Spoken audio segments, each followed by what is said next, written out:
So we're sitting here today with Alex, Sean, Nick, and George. Vanished by the Kings Productions. We're here talking about the new play they're working on right now called The Court Fool. Yeah, The Court Fool is actually a reference to a line from G.K. Chesterton's biography of St. Francis, and that was kind of actually an inspiration for the play. So I kind of had this conception of saints, and they're very stoic and very, closed people and not very fun.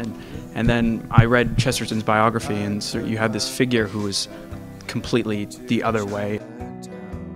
What we're trying to do is create our own theater company where we're able to do the things that we want to do as just an outlet, an artistic outlet in our lives that allows us to perform, direct, write, and produce. I think what ultimately what comes down to is there needs to be some sort of reboot to keep theater entertaining and relevant. The manner in which this story is told is different than some sort of Victorian ideal of what a play should be. Especially the character that George plays as Angelo, who is a fictionalized cousin of St. Francis, who is really the lens through which the story unfolds. I think the thing to realize about theater that makes theater so unique and different is the experience that you share with the audience. I guess crassly there's the idea that in film now everything's trying to be 3D, and theater's been 3D since, the Greeks.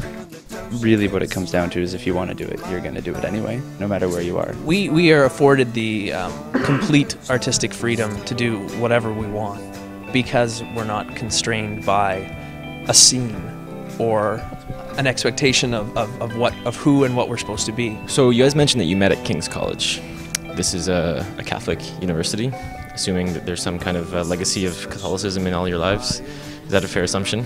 Yeah, for me personally, I'm writing the script, and obviously I was raised Catholic, and but you know what? I think the show itself, I hope you can be of any creed or any, or no creed or whatever, and I think you can still go in and enjoy the show. It's not a religious play.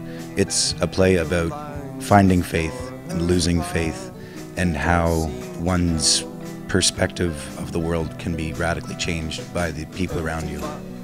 Why do you think this story, or St. Francis' story, is important to tell right now? What about right now, or his story is important? I get a lot of the world right now is really cynical, and I think that's one of the biggest giants that is out there today. St. Francis really challenges us today to really evaluate how it is we live life, and I think that's the most important thing, and that's really his legacy. It's not just being a statue in a garden. It's really well written that he's really taken an everyday person and trying to explain a saint without trying to sound crazy. So this play is running at the Arts Project. May 12th to the 14th, we have 4 performances on. That's a Thursday, Friday, and a Saturday. We have 3 shows at night at 8 p.m. and then there's a Saturday matinee at 2 p.m. as well. Thank you all for sharing your time with us, and hope you break your legs. We will. Thank you.